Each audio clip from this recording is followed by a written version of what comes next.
All right. Back at it after a week hiatus. It was a happy President's Day for us. I hope it was a happy President's Day for you. Happy Monday. Yeah.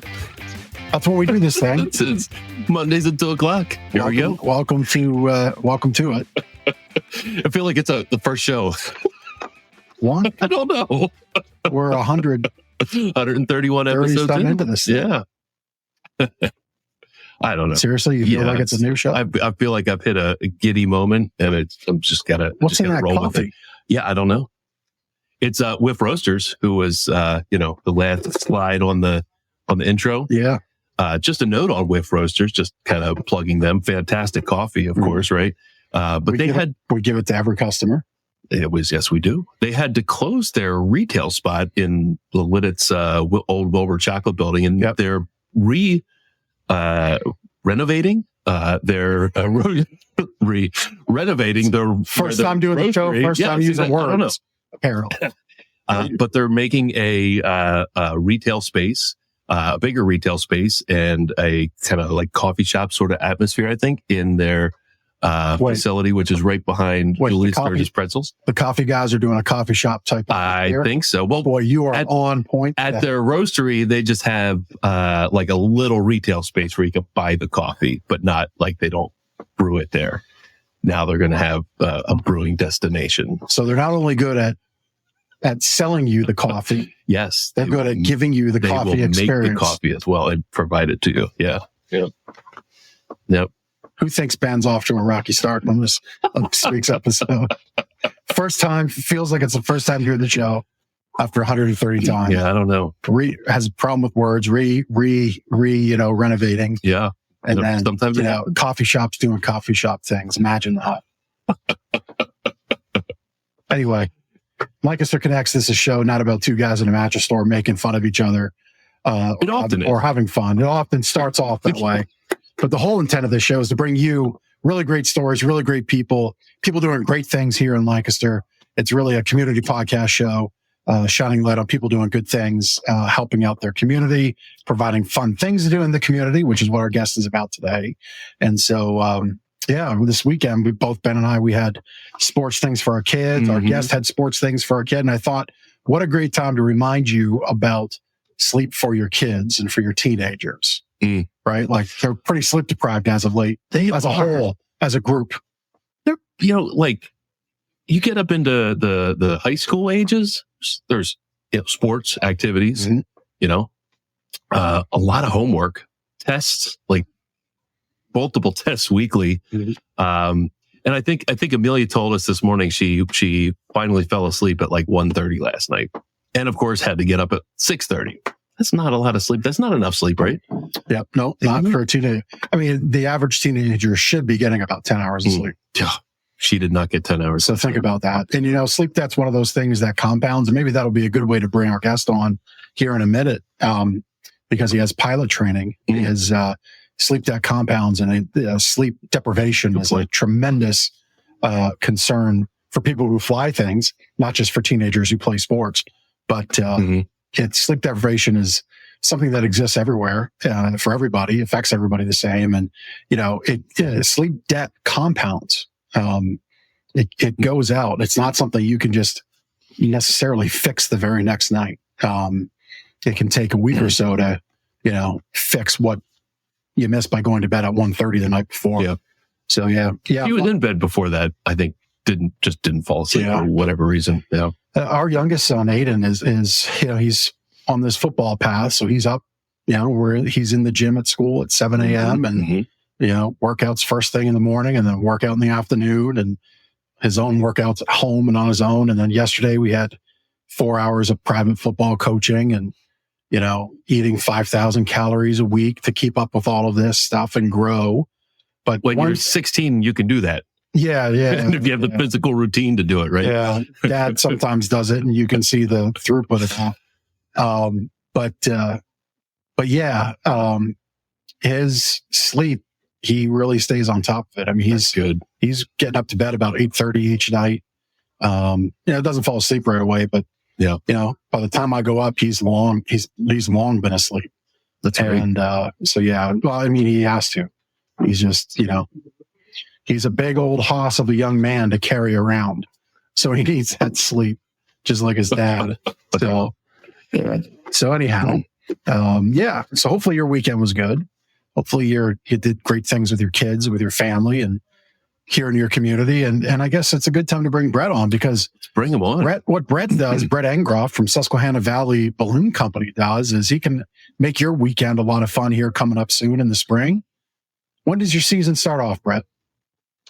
So typically, first off, thank you guys for having me. Appreciate it.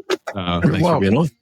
It's nice to be able to have the opportunity to kind of spread what we're doing. It's not something that's all that well known about, I think, sometimes. But we typically try to start flying in April. Really, our sport or activity is tremendously weather dependent. I always tell people, if the leaves are moving, we can fly. If the branches are moving, we can't. So it doesn't take very much wind to cancel a flight, let alone rain, clouds, and all the other things associated with that. So we're typically like April, November is our flying season. And you haven't figured out how to control the weather yet? I have not, or I would not be probably doing this for a living. I don't know what I would be doing if I could control the weather. But yeah, fair point. Yeah. So circle back what I touched on a minute ago. Your other training in life and your other hat you wear in life is you are a pilot, flying commercial aircraft. And what's been your experience with sleep deprivation over the years, and the importance of sleep? I mean, it's tremendous. I've been fortunate enough to work for a company that doesn't require a very demanding flying schedule. So we're not experiencing things like airline pilots are, the charter world with the fractionals and people that are flying every day, long legs. But it's probably the most important thing for a pilot, because it's what starts you off. And, a lot of incidents and accidents that occur in aviation generally can trend from 2, 3, or 4 small things that happen. And sleep deprivation being the first thing just kind of kicks your morning off on the wrong foot. So it's very important for us. Make sure we get up and are acute and, understand what's going on, not have that kind of hazy head, that people have sometimes in the morning. Yep. Yeah. There's numbers about, I think being deprived 6 hours of sleep, is the equivalent of being legally intoxicated, or maybe it's 3 hours of sleep. But there's a number there, and it exists, and it's just really important, and that's kind of what we do around here. There's a couple here in the store right now looking to improve their sleep with us, and so I think it's appropriate, given your profession. You have to be sharp, you have to be on point. So thanks for chiming in there. So, I mean, how does somebody get into? What do you call yourself? Are you a balloonist, like a machinist? Yeah, that's exactly it. Balloonist. Yeah, that's the exact term. You nailed it, man. Good job. Yeah, I had my sleep last night. There you go. I've been hot air balloon guy, all different kinds of things, but balloonist is the term. Yes, absolutely. Yeah. So how does one get into all things being a balloonist? For me, and I think for most people, you generally start on the ground crew, which are the people that chase us, help set up the balloon, get everything ready. And typically that's where it starts. Even if you want to be a pilot right off the bat, it's important to learn all those aspects of what we do.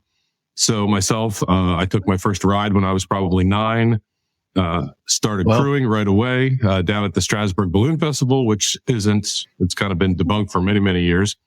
But, that's how I got started, working ground crew with my dad. We would go out and help the gentleman that owned the business at the time. Eventually, high school, they said, look, you've been doing this for a long time. You want to start flying? And absolutely. So pilot. Good. Yeah. So a couple things. At 9 years old, were you excited about the flight? Were you scared? What were those emotions like at 9 years old, going up, a few hundred feet in the balloon? Yeah, so it's crazy. I actually remember it like it was yesterday. We were in Strasbourg at the Strasbourg Balloon Festival, and Marv, with the owner of the company at the time, our part owner, standing. We got the balloon all set up. It was ready to go. His son was in the basket with him, who was 16 years at the time. who is a good friend of ours, Russ Miller, here in Manheim Township as well. His father, Marv, turned to me and said, "Hey, I need some more weight. Do you want to go for a ride with us?"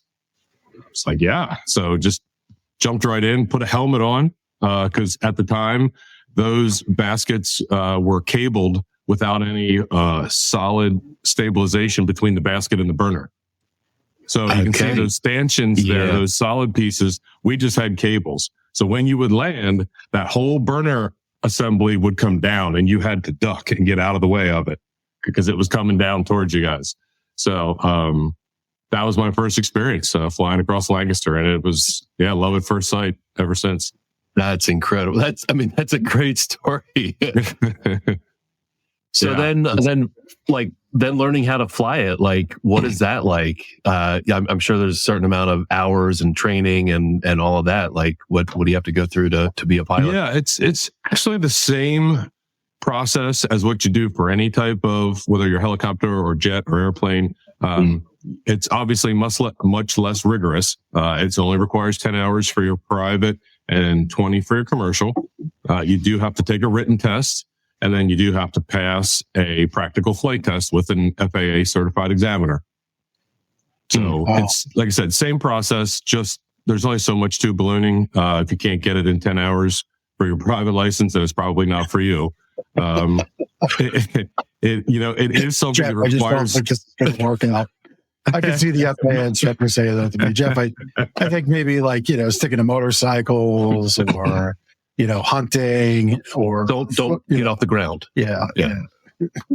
Well, it just requires kind of like a sixth sense, a certain amount of feel to it, because a balloon doesn't have a lot of instrumentation. You can't just make a left turn, a right turn. You sort of have to feel what the balloon's doing. Is it going up? Is it going down really fast? Do you need to burn? It's tough to explain and teach, I've found over the years. Is it akin to boating? Like boats don't have brakes. Right. So if you have to have that kind of sixth sense to know when that boat is drifting, when you need to turn before you turn, Yeah. I mean, if you can drive a boat at slow speed, you might have the feel for a balloon. Yeah. Yeah. So it is a feel thing. So obviously, I mean, walk us through the core, I think our viewership, whenever they may pick this up, which, by the way, in case you haven't grabbed it here, if you're listening, watching, you can watch us on LinkedIn, YouTube, Facebook. Please give us a like, a follow, a share on that channel, wherever you're taking us in. If you're listening to us on audio, do the same thing there, whatever platform you pick us up on. We'd appreciate that. Helps extend the reach of the show. So for anybody watching and listening, the core tenet of hot air ballooning, as I see it and understand it, is hot air rises. You're creating the hot air within the balloon structure itself, and that's what takes off and propels you upward. Is that correct? It is, yeah. It actually, it is temperature, but the temperature is actually a variation of the air density. So you heat the air up inside the balloon, you make the air less dense. It then wants to rise above air that is more dense outside. So with that thought in mind, hot days are hard on us and cold days are wonderful to be in a balloon as far as the balloon itself is concerned. You'll hear things about density, altitude, and things like that in aviation. And that just really means that the less dense the air is outside on a hot, humid day, the hotter I have to get the balloon to actually rise up through that. And we have temperature limits of 250 degrees for the balloon. So then that again affects the weight that we have to take. So there's actually is a decent amount of science going on with what we do and an understanding of the weather and the conditions outside to be able to pull off a flight. How much do you have?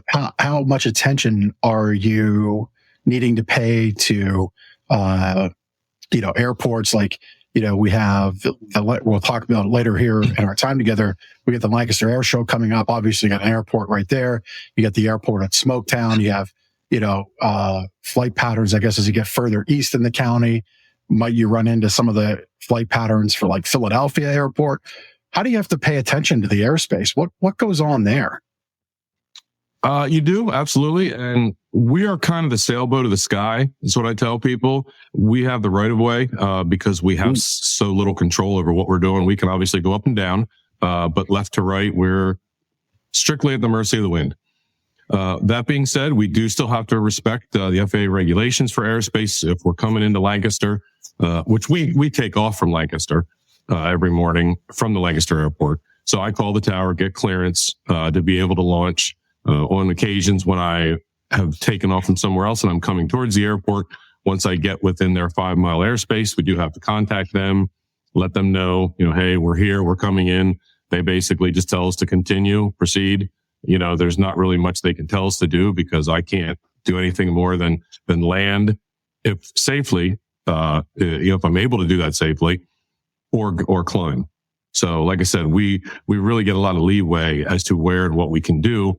The caveat to that is, and courtesy of our current president over the last 3.5 years, has created a temporary no-fly zone whenever he is in Wilmington, which is about every other weekend or at least once a month, that comes all the way up to Smoketown, to where if we were to fly through that, we would get to see military aircraft up close. So you don't the want last that. 4 years, no, I think it's a cool way to get up close and personal like to a jet. It's all part of the experience. Yeah, it is. So yeah, we've had to deal with that sometimes. We were involved in the Lancaster Balloon Festival last September. We actually had to move flights to the airport because the no-fly zone was within 3 miles of Smoketown Airport. It's right there. So that's crazy. With that regard, we do have to respect that no matter what. Yeah, sure. And so when you say you can go up and down, I think we now understand, thanks to your crash course science lesson of ballooning, but no left and right. So what steers the balloon? The wind, obviously. Now I have different forecast models that I can access through the National Weather Service. They're called Winds Aloft, and they will give us a forecast of what the winds are doing at different altitude intervals. Now, it is a forecast, so obviously most times it's accurate, sometimes it's not. But I will actually go out in the mornings and just fly. And as I'm climbing up through the different altitudes, I will note the direction we are going. Typically, as a whole, everything being equal, when you're closer to the ground, the winds will be going more to the left as opposed to the winds when you're, say, up at 1,000 feet. So I know generally when I come down, I'm going to bank to the left a little bit. And I can use that to sort of pick a field that's off to my left, or if I want to go more to the left. Now I say left, and that's in reference to the direction I'm flying. Obviously, when we fly, we're using east, west, north, and south. But in the direction I take off and I climb up to 1,000 feet, typically when I come back down, I'll go to the left of the direction I was going. So interesting. So it's fair to say you never land in the same spot twice, right? I mean, it would be rare, right? Yeah, I mean, it has happened where I have landed. I mean, it's just, you shoot for large openings. I've been to Ephrata High School. I've been to CV, a bunch of times. Twice in my flying career, I have taken off and landed back at the Lancaster airport, which was a crazy experience. But yeah, twice that has happened to us. It's quite a weather phenomenon when that does occur. We get that opportunity. But it's all at the mercy of the wind. I have to fly what Mother Nature gives us and take advantage of that. So like in that instance, you went up, went around, and then ended up back at the airport. Yeah. So when we took off that morning, the first time it happened, we took off and we headed due south, when we took off, we headed due south up at about 1,000 feet, and we climbed pretty quick. So I didn't really notice what the winds were at the very surface because I didn't give it much time. So we're headed south right towards the Manheim Township High School. And I decide we're going to come down. We're going to grab a spare tank. It was a summer day and we had gone through our first tank of fuel. I thought, well, we'll just come down. We're about a half hour and we'll grab a tank here at one of the fields behind the intermediate unit. And when we came down, we went straight north, right back towards the high school. Right back towards the airfield. That's crazy. And I called the tower right away. Just said, I think we're coming back to you guys just to give you a heads up. And they cleared me to land on a runway, which was kind of comical, for a balloon. So, we did. We landed on runway, 31. and packed it up right on the runway at like 6 o'clock in the morning, or so. It was crazy. That just never happened. That it was just a weather phenomenon that morning, that the winds were going completely 180 degree different directions from each other. And we were able to manipulate the balloon according to that. And in the basket with you, you have some instrumentation, and like computers that tell you what's going on forecast wise and wind wise and all of that, or not really. You're just, no, it's very like basic, very primitive. Interesting. So we have an altimeter. Obviously, I have a gauge that shows how fast I'm going up and down, vertical speed indicator. And I have a temperature probe at the top that tells me what the temperature is at the top of the balloon, so I don't overtemp the fabric. I do have an updated piece of equipment, just some GPS in there that'll tell me my ground speed, which will then tell me what the winds, like if I'm, on the ground, I might have been doing 4, and up at 1,500 feet, I might be doing 20, so that kind of lets me know how far we're going to go. But that's really it. The biggest piece of instrumentation I use, and I don't mean to be inappropriate, but I spit over the side of the basket. And I watch it go down. And I try not to do it. I obviously do it where it's not over somebody's house or somebody outside waving me. But I spit and watch it go down below me. And whichever direction it goes, I know that's the way we're going to go when we're getting ready to land. So I purposely chew gum. I always have water in the basket. It's the way I was trained. It's the way I know, a lot of balloonists do it. Like I said, there's not a lot of technology in ballooning. That is wild. I've been rewatching a little bit of Seinfeld as of late in my spare time, and the spitting thing just has a total Seinfeld episode around it. Yeah. The one magic loogie. Yeah. It has completely. Well, no, you could see like George getting up in a balloon with somebody who couldn't spit, and it became a whole thing. But his mother was a spitter. No, his father was a spitter. Like you could just the whole thing. So anyway, so now that we've got all the ins and outs of it all, let's talk about how you work with people. So somebody wants to do a hot air balloon ride. What's that look like? Who can they bring? How many can they bring? Who typically uses your services? What kind of people do you want to see in the balloon? Calm people, for the most part. It's helpful. I would rather not have any alarmists up there, and I never have. I've always had good experiences. I can't say that I've ever had anybody get sick or be scared beyond control. I've had a couple passengers that were shaking so much I felt the balloon, actually the basket was vibrating, and I had to sort of look around and realize that the person was, I don't know if they were shaking or shivering, but they were a little nervous at the beginning. Until the end, they had calmed down fine. But we get a good mixture of local and visitors to the area that want to go on rides. Obviously, people come for the tourist part of Lancaster County. So we'll get some passengers that will call and inquire about that. Those are usually the people that call me 3 hours before they want to go on a hot air balloon ride and it's raining outside and, hey, we want to go for a ride this afternoon. I'm like, well, I'm sorry, but we're not flying today. It's not appropriate conditions. So we do get some calls like that. And I just have to remember that people just don't really understand at all, what a hot air balloon ride entails.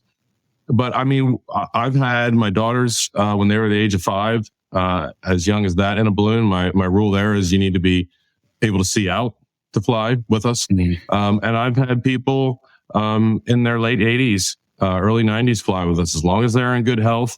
Obviously you have to climb into the basket. It's about waist high. We have had to lift some people in just because knees and joints aren't working that well. But as long as they're in good condition and they can handle the landing, which there can be a bump even on the calmest of days. We always make a good concerted effort, depending on the age and the condition of our passengers, to kind of judge whether or not that day is a suitable day for them to fly, where you're talking about winds that are almost calm to 1 to 2 knots. And pretty much, I've had wedding proposals. I've had one gentleman dump some ashes the one flight.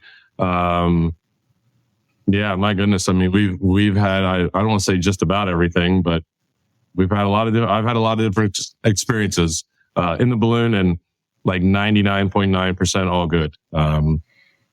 Couldn't think of an issue or concern or passenger that we had that was a problem really ever. How many people fit in your basket? So it will depend on the size, but you could, if weight and temperature weren't a factor, you could put 3 to 4 adults in there with me. Okay. Obviously, size, and weight, it all depends on, is it a hot summer day? Is it the middle of January and we're out, having fun in the cold? So that's where you were talking about, like, as a 9-year-old boy, you had to be the extra weight in the basket to counterbalance everything else going on at that time. Yeah, a little. There's I think that was more of a line just to ask me that morning if I wanted to fly. Okay. Okay, gotcha. But that being said, a light balloon is not a lot of fun to fly because it wants to climb all the time, and you can do what's called overburn, where you'll be coming into land and you just give it too much heat and you pop back up, which can be a nuisance. So if you got some weight, it's definitely, at least from my opinion, more enjoyable to fly. So you've said you've landed at like some of the local high schools. So walk us, so do you pick out a landing region? Like, what happens if you land in somebody's field? So people always ask, so where are we going to land? And my immediate response is, I don't know. Because it's fair enough that it is. I know what direction we're going to go to. I can kind of take my hands and I show them kind of like a wedge, like we're going to go that way. And that's all I know until we get to that spot. And it's usually only a few minutes prior, to know that that's where we're going to land. It has to be someplace safe, clear of power lines. We obviously don't want to damage anything. We don't land in crops. I stay away from cattle, try not to scare them at all, because we need the landowners. There's my crew right there, my daughter and her friend. So without respect of landowners' property and real estate, we have no place to land. So we treat it as such. Given the opportunity, we try to get permission ahead of time, but it doesn't always work that way. So most times we're asking more for forgiveness than permission. But again, everybody's almost always happy to see us. Wonder what we're doing. Are we okay? Did we try to land here? Things like that. We've landed in some wide open fields, and I have landed in somebody's backyard already. Wow.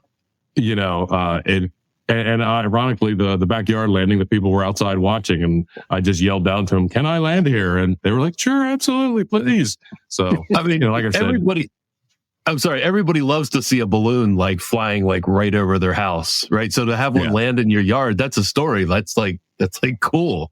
So of course, come on down. Yeah. And we always carry a bottle of wine with us as a thank you if it's appropriate to give to the landowners. This is a thank you, because without landowners, we have nothing, and you have to treat it as such. Right? Yeah, that's smart. I prefer bourbon if you were to land in my backyard. Wow. You better have that. Better be one nice landing spot. I mean, you would need to drink a bottle of bourbon to land in my backyard. Brett, let's talk about the business itself, Susquehanna Valley Balloon Company. Maybe you can share a little bit about like how it got its start, why it got its start, what the mission is of the business, how you got involved, that sort of thing. Yeah. So like I said, took the first ride. My dad was a crew member with one of the owners, Marv. They both went to high school together at Mainline Township back in the 50s. So like I said, as a kid, I was coming out. One of the highlights of growing up was when I turned 16 and I was able to drive the chase truck. So, I knew Lancaster County better than any 16-year-old kid probably did at that time in the early 90s, just because you're just driving all over the place and you never know where you're going, and you don't need to. You're just looking up, following the balloon. Wherever the balloon goes, you go, and you try to make sure you're a little bit ahead of them so that when they land, you're there to catch them. And those gentlemen, Nick Molman and Marv Miller, like I said, both were state representatives at the time. Each owned a balloon. Each had half a stake in the Susquehanna Valley Balloon Company that they started in 1986. And I have been with them. I took a little hiatus when I left after high school to go in the Air Force, and came back from that, started crewing again. And Nick was still involved with it and said, look, you've been doing this forever. You need to get your commercial. You need to start flying passengers. Do you want to? I said, absolutely. And it pretty much went from there until he was no longer able to continue. I bought the business, changed up a couple things, rebranded some, logos and things like that. And here we are, still loving it. My wife enjoys coming out.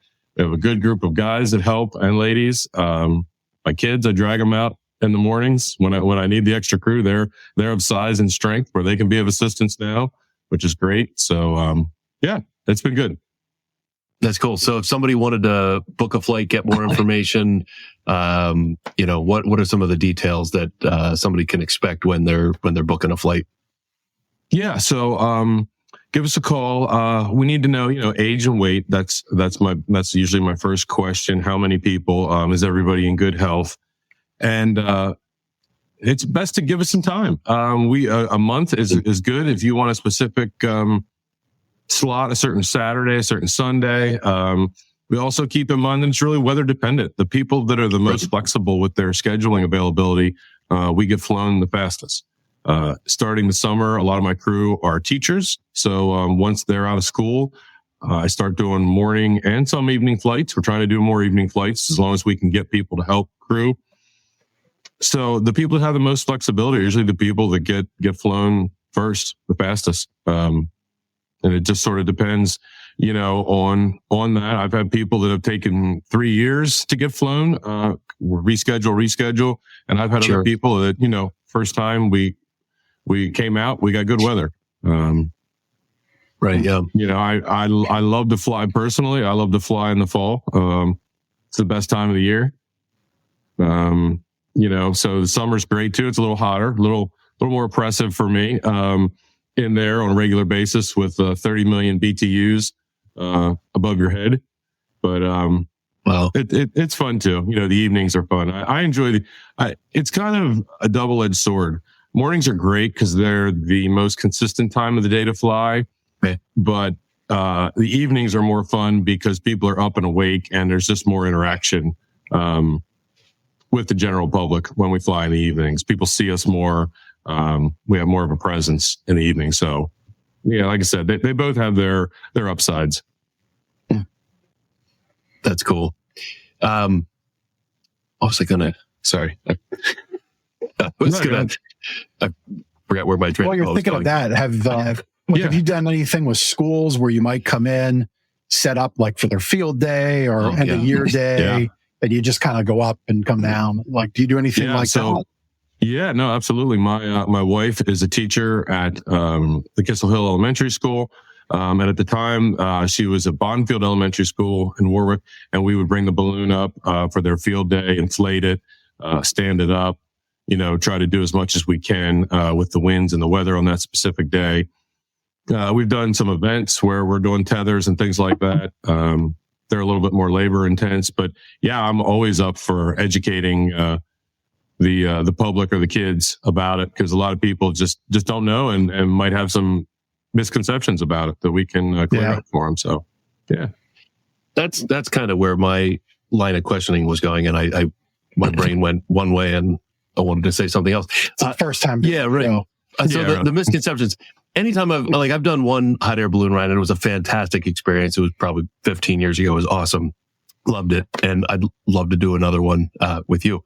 But anybody I've ever talked to about a hot air balloon, like some people have done it before and they love it. And others are like, I would never go up in that thing, like the total fear of it. But it's a very, very safe thing to do, right? Absolutely. Absolutely. I mean, way safer than being in your car every day in traffic. Okay. It really done properly by the proper pilot and the proper crew and environment with the decisions being made. It is tremendously safe. There are inherent risks with anything, and ballooning its power lines, and making good decisions based on the weather forecast for that day. Just like anything else, some people don't make the best decisions, but, we find it to be very safe, and we're very fortunate that I don't do this. for a living to feed my family and pay the bills. We do it for the enjoyment of it, and it pays the bills of the company so that I'm able to continue to do it. So that being said, I don't have to push it to fly. If it's questionable, we always say we don't do probably at Susquehanna Valley Balloon Company. We do definitely and for sure. So if it's a questionable morning or there's something questionable in the forecast that we don't like, we just don't fly. We don't put anybody at risk. And in the end, I want to go home too, at the end of the day to my family. So, I think sometimes people forget that the pilots want to go home too. So, we try to make the best decisions for everybody. Yeah, that's a good point. You spend a pretty penny going out to a nice dinner. The chef could have had pizza that night and not their own cooking. That's a very good point. So I guess on that note, if people are interested in using your services, and let's say it is an anniversary or a birthday, gathering from you, it would probably make sense to say, like, if the teenage daughter for her 16th birthday wants a hot air balloon ride, probably better to try to schedule that. If the birthday is May 15th, schedule it in the month of May and not for the weekend of May 15th, right? Right. Or I think there needs to be an expectation that you can't just call and schedule it for May 15th and it's going to happen on May 15th. Right. If you can give yourself, it could take 2 weeks. If you're available on the weekends, if you're available in the evenings, if you're available during the week, it's going to be much easier to get that ride accomplished.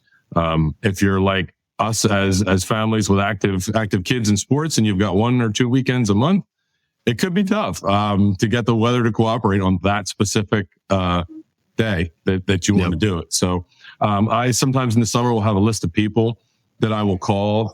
Hey, looks good on Thursday evening. Can you fly? Yes. Okay, great. Let's go. If I can look at the weather and decide when to fly and reach out to people that have the availability, it's so much easier to get those people flying. That's when we have the most success. With getting people flown. Can you imagine? Brett shared the story that somebody's gotten engaged in the balloon. Like, if you're that dude and you can't fly that day, and you're like, and it's like another week and another week and another week. I couldn't imagine doing that. I honestly couldn't. I used a balloon to propose to my wife, but it was not in the air; it was on the ground. So it was okay. It was much more reliable that way. That's cool. So pre-show, you were telling us about the air show that's coming up, the community days at the airport in Lidditz here. Can you talk more about that and what your involvement is going to be? Yeah, no, absolutely. So that's going to be the beginning of September. I believe you guys might have the dates there when he throws it up. September 7th and 8th, I believe. Yeah, there you go. There it is. Yep. Perfect. They're going to be doing some stuff Friday evening, Saturday, and Sunday. They haven't nailed down the times. It's usually late morning through late afternoon, where they're going to have a lot of performers, in-air performers. They're looking to expand the area that they use this year in terms of, if you've ever been there before, the asphalt, the ramp space. They're actually going to go down the complete other side of the airport and really just expand it for the people to view it and just get a better experience. Again, with more things to see in the air in terms of performers and displays. I'm really excited for it. I think this could be the best one that they've ever done. We're going to participate with some tethers when we can. In the mornings, we'll be out there on the ramp in a static capacity, just sort of, with the other aircraft that are there on display. And then hopefully a launch in the evening. So it's really going to be a jam-packed weekend. We hope they get good weather and good turnout. It should be a lot of fun. When you say a launch in the evening, who gets to do that? Or is that? I'm just going to schedule passengers for that evening and try to launch the balloon on the air side in front of everybody, just so they'll get the opportunity to sort of see the whole process of setting it up and just the departure of it. Yeah, that's cool. And do you have one balloon, or do you have multiple balloons, or? No, just the one balloon. I have a couple envelopes, the fabric itself, but I have just one basket, and the other balloon itself, the fabric is the same exact design. It's just older. We use it for more display and things like that, where we might be concerned about damaging it. And if it would get damaged, it's fine because we don't really fly it. It's more for, static displays. Yeah. Yeah. So, always good to go out with your best balloon. It is. Your most airworthy balloon. Absolutely. Remember, pilots want to come home too. That's right. No, and you guys brought up a point earlier, and I didn't quite get the opportunity to weave it in there. We get some misconceptions sometimes when people see us flying about what's going on in the air, and are we in danger? Or are we not? I've been met by the Manheim Township Fire and Police Department several times. They're fabulous. We have a good relationship, but every once in a while, someone will see us flying very low above the trees because we're looking for a spot to land. I always tell people I can't land if I don't get closer to the ground. And but people think we are crashing, we are in distress. So I would just encourage people to just sort of take a look. And we are not airplanes, we are not helicopters. We do need to get close to the ground. If we are not actually hitting something, we are probably okay. But I appreciate the people's concern.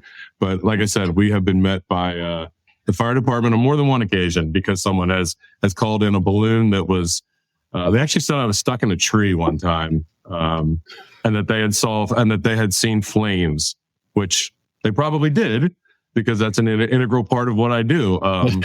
But yeah, you'd be surprised. Some of the, so they saw trees over here, balloon over here, flames in the middle. And exactly, the mind's sort of like that. Mushed it all together into an emergency. Yeah, to the point where I'm on a first name basis with the chief here at the Nessville Fire Department.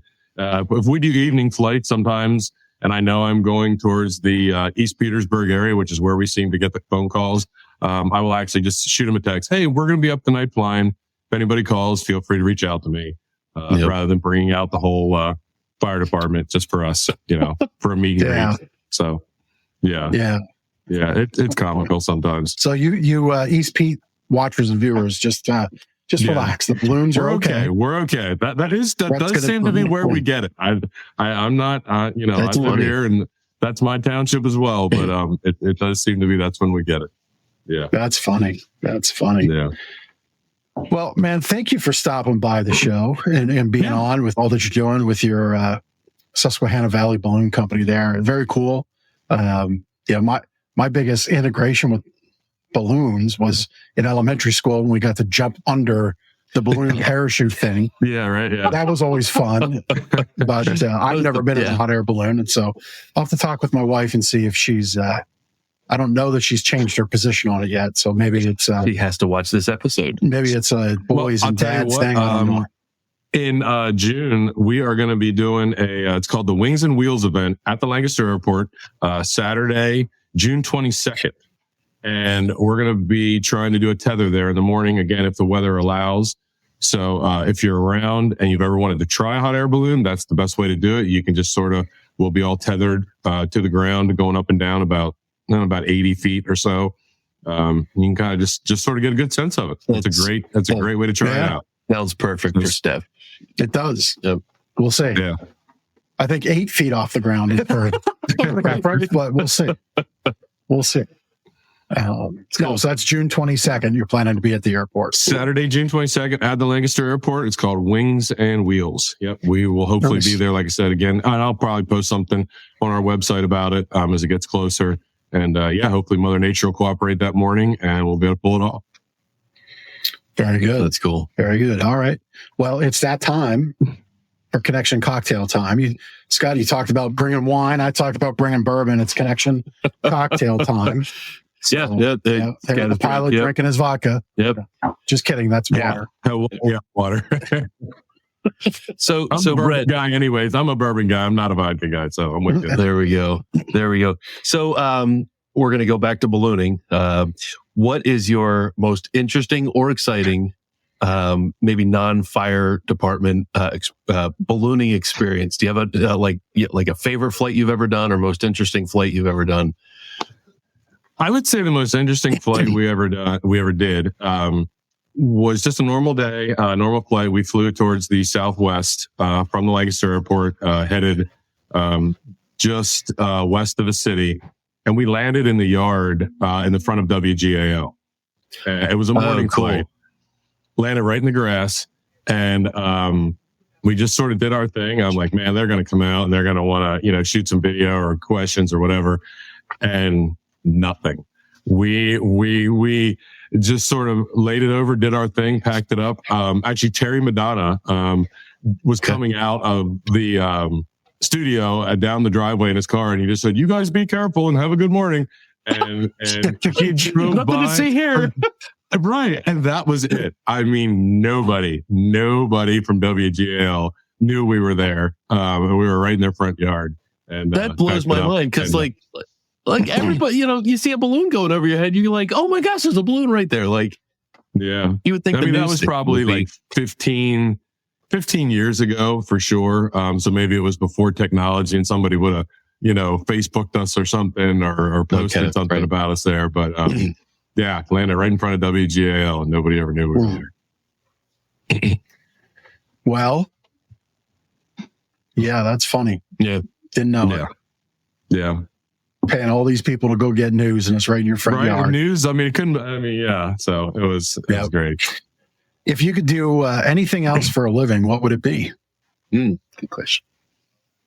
Well, anything else for a living besides being a commercial pilot? Yeah, no, that was a dream for me. I started out doing construction and some other jobs. I've only been a full-time pilot for the last 5 years. So that was like my dream, to be able to fly for a living. So, I made it there 5 years ago. So I really couldn't, unless I'm like, playing for the Philadelphia Eagles or something like that. I mean, but that's kind of cheesy, but, yeah, no, I'm pretty happy, being a pilot and getting the opportunity to go places and do things that I do. Yeah. We're all probably beyond the professional sports. Yeah. Years. Speak for yourself. Speak for yourself. I'm working to get one in. Yeah, right. I've got big dreams. Hey, yeah, dream big. So last question. We talked about the fear of maybe flying and going up in the air, that sort of thing. That maybe a lot of people have. Do you have a fear or a phobia?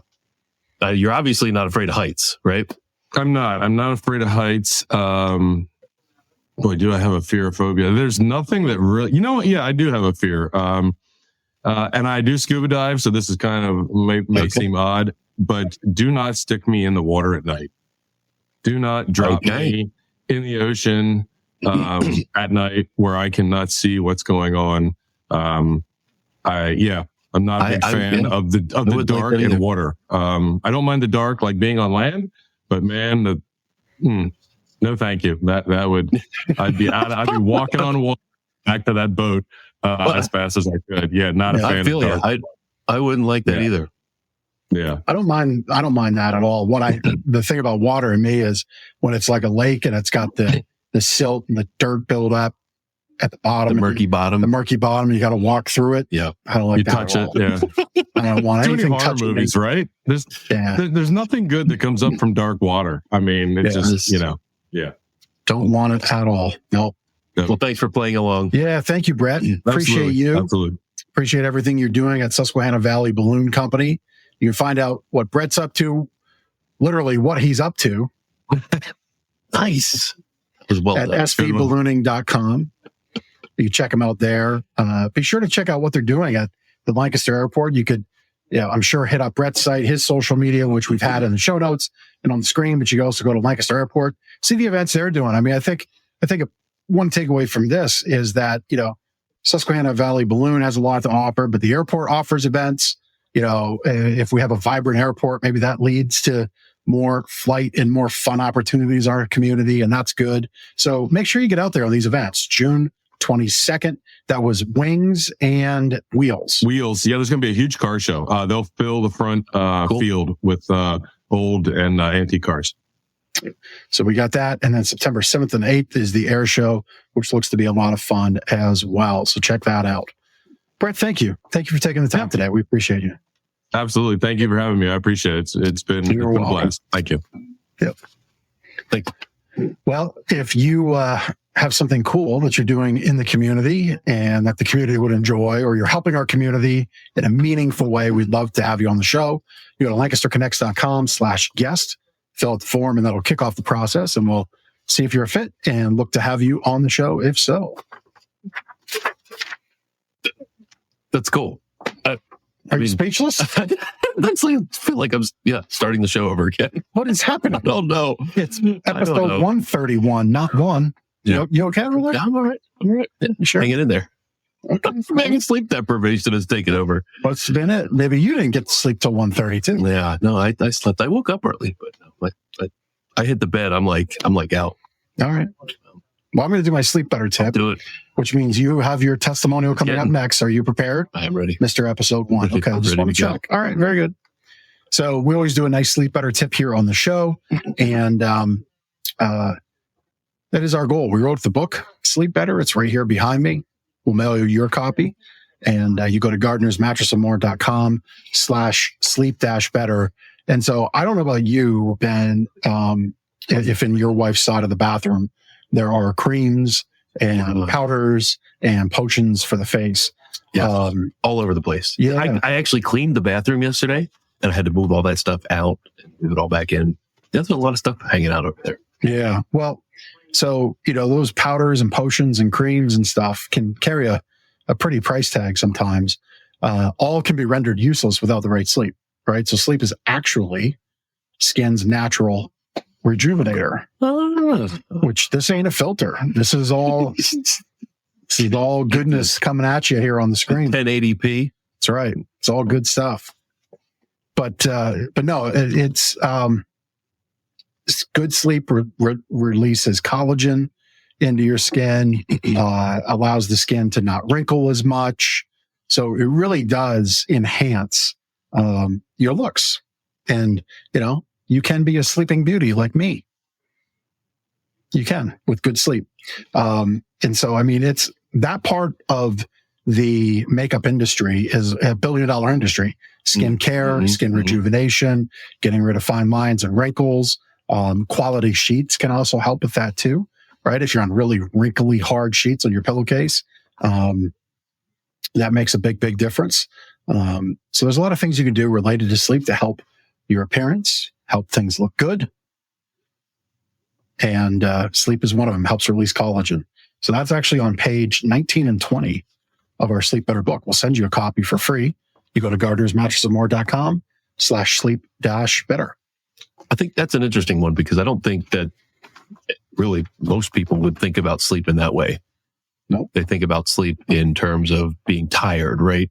But not, and body rejuvenation, but not from a skin standpoint. That's really interesting. Yep. Well, think about it. Like, you go to a nice restaurant and you have a disappointing meal. You feel you've wasted $100. Those skin creams cost as much. It's true. Now you feel it, you see it going on, and you might feel you're seeing results, and maybe you are, right? But you could see amplified results every month if you have better sleep.